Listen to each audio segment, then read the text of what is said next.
नमस्कार. ठरलं तर मग ह्या मालिकेत आपण पाहत आहोत इथे अर्जुनला त्याची बायको घरी नाही ह्या गोष्टीमुळे अजिबात मन रमत नाही, करमत नाही. तर तिला भेटायला जावं का असा विचार आता त्याला रात्रीच्या वेळेला मनात आला आहे. पण जर गेलो आणि कसं वाटेल तेही विचार करू लागला आहे.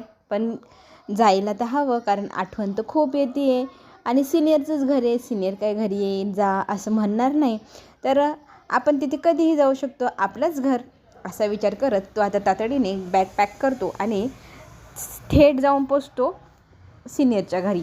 पण इकडे घरातनं निघताना काय झालं की रात्रीच्या वेळेला बाळ झोपत नाही म्हणून आपली अस्मिता, कल्पना बाळाशी गप्पा मारत बसलेले असतात. अश्विन पाणी प्यायला येतो, तोही पाहतो आणि एवढ्या रात्री तुम्ही जागे का म्हणून प्रश्न विचारतो. तर इथे गोलू झोपत नाही म्हणून कुणालाही झोपायला तू देत नाही, त्याच्यामुळे जागरण करावं लागते असं तिथे गप्पा गोष्टी चालू होतात मग गोलूविषयी.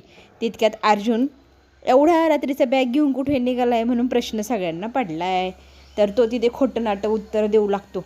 काय नाही मम्मा, त्या बॅगमध्ये लॅपटॉप आहे आणि सकाळी ना मला अर्जंट मीटिंगला जायचं आहे, तर मी ना गाडीत नेऊन ठेवतो फक्त, असं उत्तर देतो. बरं, बॅगेत अजून काय काय आहे असं प्रश्न विचारला. काय नाही, 1-2 फाईल्स आहे असं काय काय तो उत्तर द्यायला लागतो. खरं तर तो खोटं बोलतो आहे हे कल्पनाच्या लक्षात आले. अरे बाळाच्या पाया पाळण्यातच आई पहिलेच पाहून ठेवते. आणि मग ती बॅग ठेवल्यावरती गाडी कुठे जाणार असा प्रश्न अस्मिता विचारते. तो लगेच म्हणतो थेट बायकोकडे. आणि सगळेजण हसायला लागतात. म्हणजे नक्की काय, तुला आत्ता रात्रीच्या ह्या वेळेला बायकोला भेटायला जायचे? तर इथे अर्जुन हसू लागतो, म्हणतो हरकत काय, मला ना तिच्याशिवाय अजिबात करमत नाही. त्याची ही घालमेल पाहता आता इथे सगळेजण त्याची थट्टा मस्करी करू लागतात. आणि मग सगळेजण म्हणतात की बरं, ताकाला जातोयस आणि भांडर लपवतोयस ना. तर इथे कल्पना त्याला म्हणू लागते, अरे तुला जर जायचंच आहे तर थेट बोल ना, इकडचे तिकडचे वळणं घेऊन काय बोलतोय तू. आता तो थकला उत्तर देऊन देऊन आणि तो सॉरी मम्मा, मला खरंच तिची खूप आठवण येते, मी जाऊ का. आणि मग इथे कल्पना म्हणू लागते, जाणार आणि पुन्हा घरी येणार असं करू नको, जात आहे तर तिथे मुक्कामीच राहा. आणि हो, अजून एक गोष्ट, घरी गेल्यानंतर इथे सायलीला झोप मोडून उठवून तिच्याशी गप्पा मारू नको, कारण तिला आरामाची फार गरज आहे, हो की नाही. तर तो म्हणतो हो, मी तिला अजिबात उठवणार नाही, त्रासही देणार नाही, गुपचूप जाऊन बसेल तिथे. आणि इथे तो लगेच लगबगीने जायला निघतो. तर इकडे सगळेजण त्याला थट्टा मस्करीन चिडवू लागतात की लॅपटॉप घे, तुझी फाईल घे, सकाळी लवकर मीटिंगला जा हं. आणि मग तो हसत हसत घराच्या बाहेर निघून गेलेला असतो.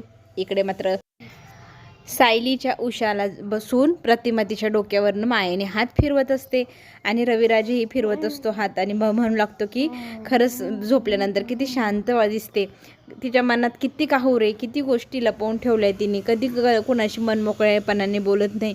खरंच एवढीच जर सुंदर आपली मुलगी असती तर अशी शांत स्वभावाची.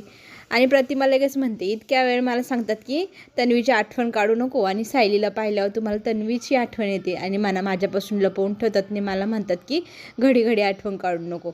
इथे दोघेही हसतात. मग आता तिला झोपू दे शांत असं म्हणत रविराज प्रतिमाला घेऊन खोलीच्या बाहेर पडणार. त्याच वेळेला समोरून चोरट्या पावलाने अर्जुन आलेला. अर्जुनला पौरी ते सिनियर म्हणू लागतो, तुला तुझ्या बायकोशिवाय करमत नाही ना, बरं आता तू आजच्या दिवस इथे राहणार आहेस ना. तर तो म्हणतो हो, मग आपण सकाळी भेटून गप्पा करू, आता तू जा झोपायला असं म्हणून प्रतिमा आणि रविराजही त्यांच्या खोलीत निघून जातात. आता इकडे सायली मात्र इतकी गाढ झोपेत असते, तिला काय चाललं आहे दुनियादारी काही माहीत नाही. पण ती झोपेमध्येही पण एकच गोष्ट बोलत असते की मधुभाऊ माझ्या प्रश्नाचं उत्तर द्या. त्या लहान मुलीचा आवाज सारखा मला येतो, ती लहान मुलगी कोण आहे ते तुम्हीच सांगू शकतात, मला सांगा ना. अशी बडबड तिची चालू असते. झोपेमध्ये काय बडबड करते हा प्रश्न आता अर्जुनला पडलेला असतो. तर अर्जुन म्हणतो, बहुतेक आज ना मधुभाऊंसोबत दिवसभर होती, त्यांचं ते सगळं घडलेलं प्रकरण, त्याच्यामुळे बहुतेक टेन्शनमध्ये त्याच गोष्टी बडबड करत आहे आणि बरमळत आहे. तर आता इथे बाळाच्या काळजीपोटी इथे अर्जुन सायलीच्या पोटावर हात ठेवून म्हणतो की बाळा, तुझ्यासाठी मी इथे आलो आहे. आईचं पण तुझ्यावर खूप प्रेम आहे, मी पण तुझ्यावर खूप प्रेम करतो आणि तुझ्या आईवरती पण. तुम्ही दोघंही एकमेकांना त्रास देऊ नका बरं का, मलाही त्रास द्यायचा नाही असं म्हणत स्वतःच्या बाळाशी गप्पा गोष्टी करत बसलेला असतो. आता इथे आपल्याला पाहायला मिळेल की सायली झोपली आहे म्हटल्यानंतर अर्जुन बाळाशी गप्पा मारता त्यालाही म्हणतो की तूही झोप आता निवांत आणि आरडाओरडा करायचा नाही, चुपचाप झोपायचं आणि आईला त्रास द्यायचा नाही असं म्हणत तो हसू लागतो स्वतःशीच. आता दुसऱ्या दिवशी सकाळी पोहोचलेला आहे सचिन प्रियाला भेटण्यासाठी. प्रिया आता ज्या सेलमध्ये आहे त्या सेलचा ॲड्रेस हवालदार सांगतो, उजव्या हाताला 3रा सेल असं सांगून इथे निघून जातात. आणि आता त्याला शोधायचं असतं. तो पुढे जाऊन पाहतोय तर तो पूर्ण रिकामा सेल असतो. ते पाहिल्यानंतर तो विचार करू लागतो की कुठे गेली असेल प्रिया, मग तिला कुठे शोधायचं हाही प्रश्न आहे. आता कसं तिच्याशी कॉन्टॅक्ट करायचा. खरं तर थोड्या वेळापूर्वी आधीच प्रिया इथे फोन करण्यासाठी लाडीगोडी लावून त्या ताईला म्हणजे कॉन्स्टेबलला घेऊन गेलेली असते आणि तिने नंबर लावून फोन लावून दिलेला असतो सचिनचा. तर खरं तर इथे फोनची रेंज नसल्यामुळे फोन काही कनेक्ट होत नाही. तर ती 2-3 वेळा तो फोन लावायला सांगते. तिथली मात्र इन्स्पेक्टर जे असतात ते मात्र आता फार चिडतात. तुझे ना सततची सारखी नाटकं आहे ही, तुझे कौतुकं फारच वाढत चालली. सारखं मला याला फोन लावून द्या, त्याला फोन लावून द्या. तुला काय मी तुझ्या इथला नोकर वाटतो का असं म्हणत तिच्यावरती जोरजोरात चिडू लागतात. आणि आता तिला सांगतात की फोन खाली ठेव, 2 वेळा झाले, 3 वेळा झालं, सारखं नको. तर ती म्हणते प्लीज रेंज नसेल म्हणून लागत नाही, मला एकदा ट्राय करू द्या ना. पण आता इथे हवालदार आणि पोलीस इन्स्पेक्टर काहीच ऐकत नाही. तिला जबरदस्तीने ओढत आता सेलमध्ये नेऊन सोडायला इथे इन्स्पेक्टरने सांगितल्यामुळे कॉन्स्टेबल घेऊन जाते. आता त्या सेलच्या बाहेरच हा उभा असतो आणि पाहता तिथे प्रिया कुठे शोधण्यासाठी दुसऱ्या कॉन्स्टेबलला पण तो विचारतो. तर ती सांगू लागते की बहुतेक तिला चेकअपला नेलं असेल किंवा दुसरं काही कारण असेल तिकडे नेलं असेल, थोड्या वेळाने येईल मग तुला भेटेल. आता इथे काय करावं म्हणून सचिन उभा असतो. आता त्याला कळेच ना की कुठे शोधू तिला, काय कॉन्टॅक्ट करू तिचा. आणि तितक्यातच समोरून तिला घेऊन कॉन्स्टेबल आलेली असते आणि तिच्या सेलमध्ये तिला टाकते. प्रियाला मात्र बापरे इतका आनंद होतो आणि ती म्हणते की मी तुला फोन लावण्याचा प्रयत्न करत होते आणि तू मला स्वतः भेटायला आला. ह्या गोष्टीचा मला विश्वासच बसत नाही. पण एक सांगू का, आपल्या दोघांचं टार्गेट एकच आहे, ते म्हणजे सुभेदार फॅमिलीला दुःख देणं, त्यांच्या आनंदाला संपवणं. तर त्यांच्यावरती संकट आपल्याला पाठवायचे असेल तर आपल्याला सतत एकमेकांच्या साथीने मदत घेऊन एकमेकांची त्यांच्यावर संकटं पाठवायला हवी. सचिनला मात्र आता प्रश्न पडला आहे, मी तर त्यांना एवढं जवळून त्यांची दुखती नस वगैरे मला असं काही माहिती नाही, तुला ते सगळं माहिती आहे, तर तू मला सांगत जा, मी तसं वागत जातो आणि मग आपण दोघंजणं मिळून त्या सुभेदारांना असं जगणं मुश्किल करून ठेवू त्यांचंवालं. तर हे सगळं त्या दोघांमधलं बोलणं. तर इथे ते ऐकल्यानंतर माझ्याकडे एक असा आयटम बॉम्ब आहे, जो फोडला ना सुभेदारांच्या घरात तर लगेचच त्या घराचं सुख जे काय आहे ना ते एकदम नष्ट होऊन जाईल, अन्नपूर्णा निवास असं हादरून जाईल. तर ती बातमी काय आहे असं विचारल्यानंतर इथे हसत इथे प्रिया सांगते, त्यांच्या मुलगा जो अश्विनी त्याच्या बाळाची आई मी होणार आहे. ही गोष्ट त्यांना घरी कळली की ते बघ कसे थैथयाट करतील, मला इथनं बाहेर काढण्यासाठी काय करतील.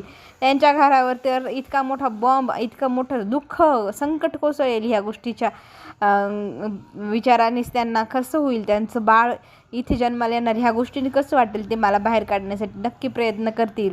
आणि हे दुःख कल्पनाला तर अजिबातच सहन नाही होणार. ह्या गोष्टीचा फायदा आता घ्यायचं ठरवलं आहे सचिन आणि प्रियाने. इथे प्रतिमा त्याने खूप छान बेत केलेला असतो सायलीच्या आवडीचा इडलीचा, आणि तो खाताना ती म्हणते तुम्ही मला काहीच काम करू दिलं नाही, मी तरी तुम्हाला मदत केली असते. इथे प्रतिमा म्हणते की बस आता शांतपणे तू नाश्ता कर, सतत कामाचाच विचार करत असते. तेवढ्यातच ती खात असताना कुसुमा ताईचा फोन येतो आणि म्हणू लागते की डॉक्टरांनी लवकरात लवकर तुम्हाला दोघांना बोलवले. मला तर डॉक्टर काही सांगे ना की कशाला बोलवले, तुम्हालाच बोलवले म्हटल्यावर तुम्हाला जावं लागेल. ही गोष्ट कळल्यावरती लगेचच सायलीचा घासच अडकला आणि तिला ठसका जातो आणि फोनवर बोलता अर्धवटच बोलणं राहतं आणि लगेच अर्जुन तिला पाणी पिण्यासाठी देतो. तरीही तिचा खोकला काही जाईना, लगेच प्रतिमा उठते आणि तिची पाठ चोळत डोक्याला चोळत तिला शांत करू लागते. आणि बापरे काय जादू झाली ना. प्रतिमा त्याचा हात लागताच तन्वीचा आपला सायलीचा जो खोकला होता ना तो असा छुमंतर. तरी ती म्हणते प्रतिमा आत्या तुम्ही काही जादूगर आहात का, माझ्या पाठीवरून हात फिरवला आणि लगेच जादू झाली, मी बरी पण झाली असं म्हणत हाताला पकडते, पटकन चुंबन देते. ही गोष्ट पाहिल्यावरती सुमन म्हणते प्रतिमा ताई तुम्हाला आठवलं, तर ती म्हणते हो. मग अर्जुन म्हणतो काय आठवलं, तर ती सांगू लागते लहानपणी ना 2-3 वेळा असं झालेलं, तन्वीचा ठसका जायचंच नाही, मग प्रतिमाने तिला पाठीवरनं हात फिरवला का लगेच ठसका गायब व्हायचा. या गोष्टीवरती ती अशीच खुश व्हायची आणि आईच्या हाताला अशी चुंबन देत म्हणायची की आई तुझा हात फिरला तर किती भारी वाटलं. तीच गोष्ट आठवली, तेच सगळं हे सगळे काय प्रकार आहे. खरं तर सायलीला आता भास जे होत आहे ते सगळे आणि हे जे काय बोलणं जाते ह्या सगळ्या सिमिलर गोष्टी याच्यातनं तिला असं वाटू लागलं की खरंच तन्वी मी असू शकेल का.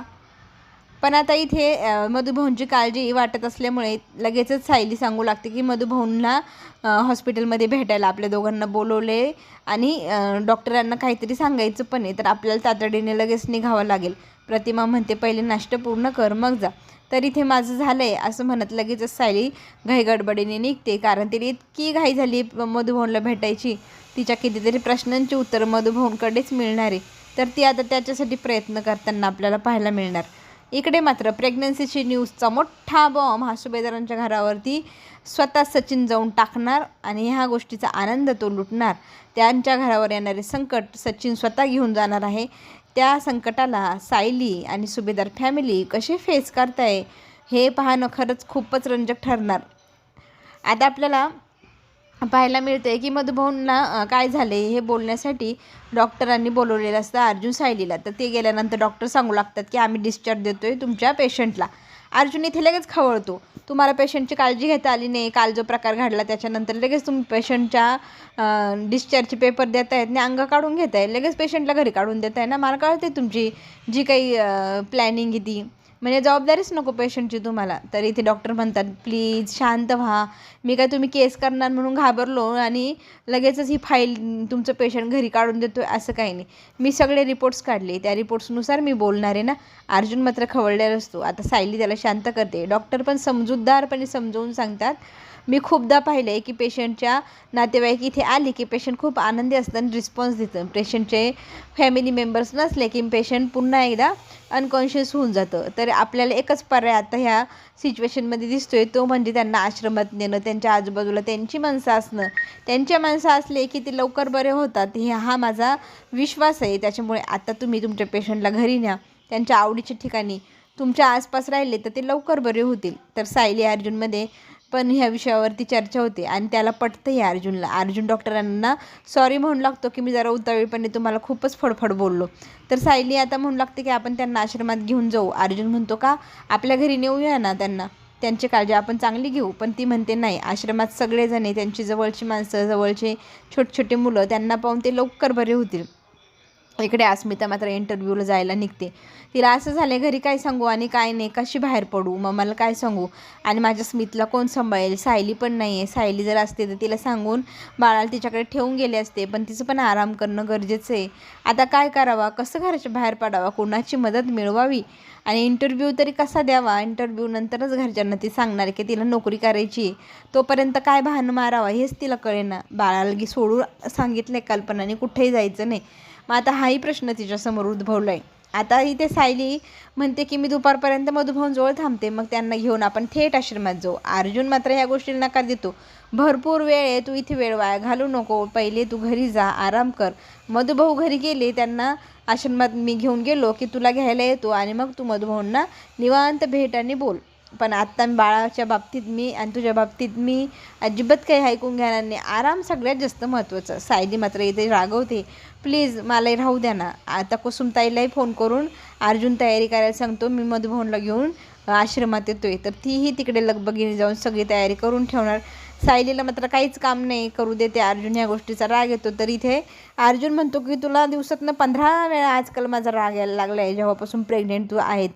तर आता तुझा राग तू बाजूला राहू दे, तुझी तब्येत जास्त महत्त्वाची, तर तू आराम कर म्हणत प्रतिमा त्याच्या घरी तो तिला नेऊन सोडतो. आता तिचं मन रमवण्यासाठी प्रतिमा तन्वीच्या लहानपणच्या काही गोष्टी काढते, ज्याच्यामध्ये एक चित्र असतं. त्या चित्रामध्ये शेवटचं चित्र जे काढलेलं असतं तन्वीने.